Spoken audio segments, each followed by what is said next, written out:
Alrighty boys, welcome back once again to another video. How you guys doing? Guys, today we're going to be doing a review on Paleo Luna in Fortnite Save the World. Now, something I do want to talk about really quick is that we had a huge live stream earlier today, which is the time that I'm recording this, just a few hours ago, and it was a 7-hour live stream. We had tons of love going on. We had a lot of people hang out as well. We had Magist, Aiden Harris, JT, we had I Talk Fortnite, we had so many people hang out today. We even got a huge raid from Allura and a lot of stuff went on. I just want to say a huge thank you to every single one of you that came out to that. It was a 7-hour live stream, which I've never really done before, so my voice hurts a little bit, and that might be why I sound a little bit different or a little bit down kind of in this video. I'm just a little bit tired. But yes, we are going to be doing a hero review on Paleo Luna today. If you guys do not know how to unlock this character, go to your quest tab and then go to the Tales of Beyond. Click on that and she should be on the 3rd page. She's under the self-care quest. So after you do that quest, of course, you will unlock this character, and she's Paleo Luna, the ninja dinosaur. And honestly, guys, this is one of the best ninjas I think I've ever played in the entirety of this game, and that's not a exaggeration or anything like that. This hero is absolutely fantastic, and I'll go and tell you guys why. So Paleo Luna, of course, she is the dinosaur ninja, the new one that came in season 9. She has Crescent Kick, Smoke Bomb, and Kunai Storm. But what exactly is her commander ability? Well, her commander perk is that she has Saurian Claws, so it adds 16.5% of current health to your melee weapon damage. This is insanely strong, but it gets way better than that. So this character also has a team perk that comes with her. If you go to the team perks, it is actually at the bottom. It is called, actually, no, it's not. It was at the bottom last time I looked at it. It's actually right here. It's called Blast from the Past. It says removes all of your shield and increases your max health by 200%. Now, this is going to require 2 dinosaur heroes to use in your support slot, which we do not have yet. We don't even have 1 dinosaur hero that we can use unless we were using Paleo Luna herself. But one thing I do want to do really quick is I want to go to the collection book and show you guys exactly how strong of a potential this has to be. If we go to historic heroes, we can actually find prehistoric Iza, which has yet to come out. This character right here says while your shield is depleted, it increases your armor by 100. So keep in mind, if you were to use this character right here, who's currently unreleased, with this team perk that we were just looking at, seeing as you're not going to have a shield anyways, it increases your armor by 100, giving you even more damage resistance. So the potential here is absolutely ridiculous, because you are going to have so much health if you use that team perk, which is going to give your melee absolute insane amounts of damage. So definitely look out for that in the future. I may be doing an updated review to show you guys exactly how strong that team perk is alone. So we're just going to need 2 more dinosaur heroes. There's only one other that we have seen in the collection book, and that was the one we just looked at. But for the current build that we have right now, we went with Dim Mak, and for Dim Mak, as your team perk, this will allow your shadow stance to regenerate 2.7 shield per second. And if you guys don't know how to get your shadow stance, if we go over to the perks, it's your class perk, and it says after eliminating 1 enemy with melee, you will enter shadow stance for 4 seconds. It increases your armor and your movement speed, and with Dim Mak, it gives you that shield regen to keep your health from getting hurt so you can keep up your damage. I also have Corrosive Strikes. This comes from Deadly Blade Crash. You can get her from the collection book. I have Anatomy Lessons from Whiteout Fiona. You can get her with a research voucher. Yeah, I believe. Yes, a research voucher. I have Swordmaster Ken right here, which gives us a legendary blade. You can get him from either llamas or from the collection book, just like Corrosive Strikes, Deadly Blade Crash. And then we have Assassination, which comes from Lotus Assassin Sarah. This one right here is a founder's hero, but there's also a normal assassination ninja that you can get from llamas in the collection book. And lastly, we have Survivalist Jonesy. This guy is going to allow us to regenerate our health after we get some kills. So now I want to go ahead and take this in game and show you exactly how strong this character is. I want to go and show you guys the weapons that we're going to be using. So if I go over to melee, I'm going to be using this Spectral Blade right here. I can craft them myself. We have a crit rate, crit damage, heavy attack, energy efficiency, and damage to slowed and snared. Does extra damage. I mean, it does extra damage to slowed and snared. And as you can see, the stats are right there. And then I'm also going to be using the Tree of Light just in case we come across a physical. This is always my physical weapon. It has attack speed, crit rate, crit damage, and damage to stunned and snared. So, or stunned and staggered, I'm sorry. So yes, that is what we're going to be using in this video. So we're going to go and head on over to the map, and of course we're going to go to a 100 zone. So currently we have this repair the shelter right here. We're going to go to this 100 zone, test it out on a smasher. Then we are going to do a test in this 128 zone up here, test it out on a level 140 smasher, and then we're going to do a gameplay overview where I give you guys my general opinions on this character. But first up, let's get the smasher test out of the way. I'll see you guys in the gameplay. Alrighty boyos, so I found a smasher over somewhere. Actually, I kind of lost where it was, but there is a smasher somewhere around here that we can test on. He's right there. One thing I did want to mention before I got too deep into this is that I have a feeling some people are going to talk about the helicopter build or the spin to win build. And yes, you absolutely can do that. A lot of people like this build right here where you use the Steam Thrasher and you use its heavy attack to just spin to win and constantly get your energy back based off of kills. And yes, that is absolutely fantastic with this character. The reason that I'm not doing it in this video in particular is because that build has been done to death, and I personally don't like its playstyle. I think it's too boring. I'm personally not a big fan of melee already, so whenever I can get the most fun out of melee, I try to go with that instead. And for me, just holding down right click all day just isn't too fun. So I'm not doing that in this specific video, but I know a few of you guys were going to ask if it's any good with this character, and yes, it absolutely is. It does fantastic damage. But yeah, we're going to go and test this physical tree of light on this smasher, and keep in mind that physical will allow us to do more damage against physical. So I'm going to allow, or I guess reach the full potential of our damage. So I'm going to go ahead and kill these guys right here. And keep in mind, we would be doing a lot more damage in Shadow Stance, but I'm going to let that get off. What Shadow Stance does with Legendary Blade is it increases our sword damage by a whole quarter. So what we're going to do is, of course, not be in Shadow Stance, get the smasher to rush us, and then we are going to use our slow field on this guy. See if I can get one of these up in time. I can.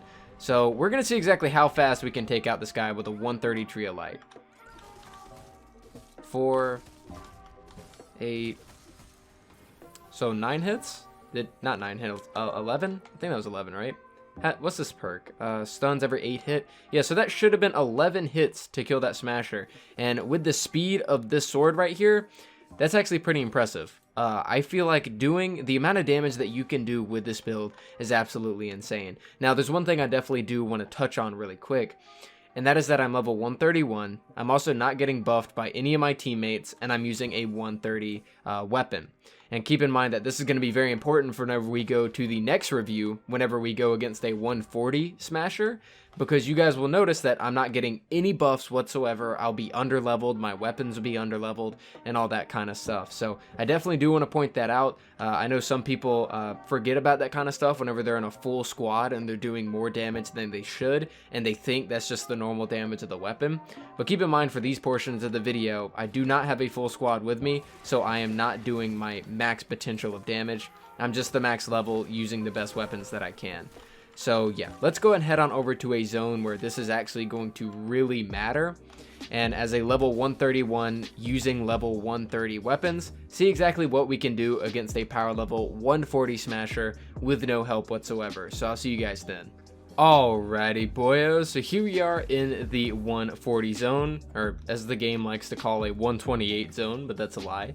So we have the power level 140 smasher over there. So keep in mind, we're at an even more of a disadvantage. This guy is elemental, meaning that we are going to use the spectral blade. We're going to be doing 75% damage. Let's see if we can hit that. Oh, we couldn't. He threw it down immediately.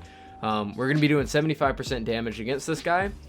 Keep in mind, level 131, so I'm under-leveled. My weapons are under-leveled. We have no squad, and we're doing 75% damage. So let's see exactly how crazy we can get with this build. As you guys can see right there, pretty easy kill on the Husky Husk. I'm going to try not to get my health down against this guy, so I'm going to go ahead and shoot his little minions with a Bobcat, even though it doesn't do too much damage. Get out of the way of the Smasher. And yeah, just get rid of these guys. Of course, we're going to slow field them and see exactly how fast we can take him down. Dude, this Bobcat in a 140 zone. Oof. Okay, there we go. So we got the Smasher right here. Of course, he's going to pick up on our scent. We are, of course, a smelly dinosaur. There we go. And let's see exactly what we can do with this Spectral Blade. And as you guys can see, at least in my opinion, this is some very decent damage. Some very, decent damage. We are underleveled. Our weapon is vastly underleveled. We have no squad to buff us whatsoever. And we were able to kill him in a pretty timely fashion, at least for me. You know, if you're gonna ask me, that was actually some pretty decent damage for a level 140. You know, one thing I always like to say is that in these 140 zones, you know, you're never going to solo them. So it's very unrealistic to think about soloing a smasher with melee only, right? But with this build, you know, you can actually do it in a pretty timely fashion. You know, no help from your squad, underleveled, elemental, everything. So it was a pretty good time to kill, if you ask me. Against the 140 smasher, I'm actually quite impressed. If we could get a physical smasher, I know for a fact we could kill him really quickly. But you guys can probably kind of, you know, imagine the amount of damage we could do with that. Probably half our time of what we did with that guy. But yeah, guys, so that is it for the 2 smasher tests for this video. Now I want to bring you guys to some gameplay. The gameplay you guys will be watching is in a 116 zone. Well, actually, I'll explain it there. I'll see you guys in just a minute. Alrighty, boyos, so here we are at the gameplay overview portion of the video for Paleo Luna. Now, of course, this is the portion where I give you guys my opinions and showcase some gameplay to you guys of me in a squad. Unfortunately, the gameplay in the background is power level 116 husks, and I retrieved the data, but I'm only in a squad of 2 other people, which one of them was AFK, so that's perfect. But it doesn't really matter too much because the husks are kind of lower level, so I don't exactly need that extra buff for you guys to see the potential of this character. The funny story about the AFK in our game, though, one of my subs named Samtago joined the game and he was like, hey man, I really like your vids, blah blah blah. The other guy actually asked in chat, he was like, hey, are you the real demonjoefr? Like, are you the real one? And I told him yeah, and then he went AFK for the entire mission after that. And then I confronted them after the mission about it, and I was like, hey, you know, that's not cool, and he was just being a complete troll about it, so I must have gotten into a game with a Redditor. But yeah, guys, aside from that, I was just explaining that if you guys were going to comment, why is there an AFK constructor in your gameplay, that's why. I guess he just doesn't like me. But what are my opinions on Paleo Luna? Let's go ahead and jump into that. Guys, I'm going to be entirely honest with you. This is one of my favorite ninjas in the game. And I know I said that, you know, I said something very similar about Dashing Hair Kin, but with Dashing Hair Kin, I really like Dashing Hair Kin because of his kunai storm, the fact that you can just throw down these eggs and do tons of damage, and it's really fun. That's why I like Dashing Hair Kin, but the reason that I like Paleo Luna is because of her melee. Her melee and her entire theme is fantastic. Now, I'm gonna be entirely honest, I really did not like the whole dinosaur theme to begin with. The whole, you know, dinosaur looking character. I thought it was lame, okay? But I like the idea behind the gameplay elements that Save the World is doing, that Fortnite is doing. So if you guys were, you know, are familiar from my reviews of the pirate heroes, I actually really enjoyed the pirate heroes last event, because they were very much themed on that pirate life. They were themed on using your flintlock pistol in your Corsair, essentially, you know, side by side. They were very much centered on pirate life. And with this hero and with the team perk and the potential with the other heroes, you were very much themed on the dinosaur life. You're not exactly going to have a shield. You were just outright a beefcake that can do tons of damage up close. And that's exactly what this hero represents. You know, whenever you have the Dimmock team perk, you were able to maintain that shield, therefore maintain your health, therefore maintain that damage, and you were like a true dinosaur ripping apart every single husk that comes in your way. I am an absolute huge fan of the way that this character plays. I was kind of losing my voice there.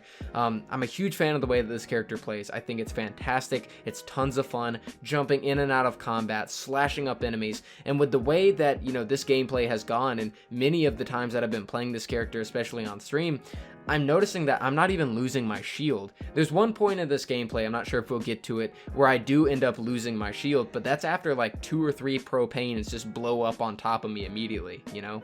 And because of this whole Dimmock team perk and because of Survivalist and everything like that, I'm able to maintain my health very well and then maintain this huge amount of damage. And as we talked at the beginning of the video, you can only imagine how much damage potential this character has whenever the other dinosaur heroes come out. I'm very much excited for the new dinosaur heroes, and very much excited to see how exactly they are going to work. whenever they do come out, because this hero is absolutely fantastic. I am a huge fan of this character, and I definitely advise you guys complete your quest line, level her up, and check her out. She's absolutely fantastic. She has really brought a lot of love to melee for me. I'm, normally not a big fan of melee, but Paleo Luna, despite her looking very funny, I absolutely love this character. Definitely pick her up, level her up, and then let me know what you guys think in the comments down below. But guys, thank you guys so much for watching. That is my review on Paleo Luna. I give her an easy 9 to a 9.5 out of 10. Her gameplay style, the amount of damage she does, and everything like that is just amazing. I love her theme. The only thing I don't like is the way she looks. The art team could have done a lot better on this character, but they did a very good job on the blaster, so I'll let it slide.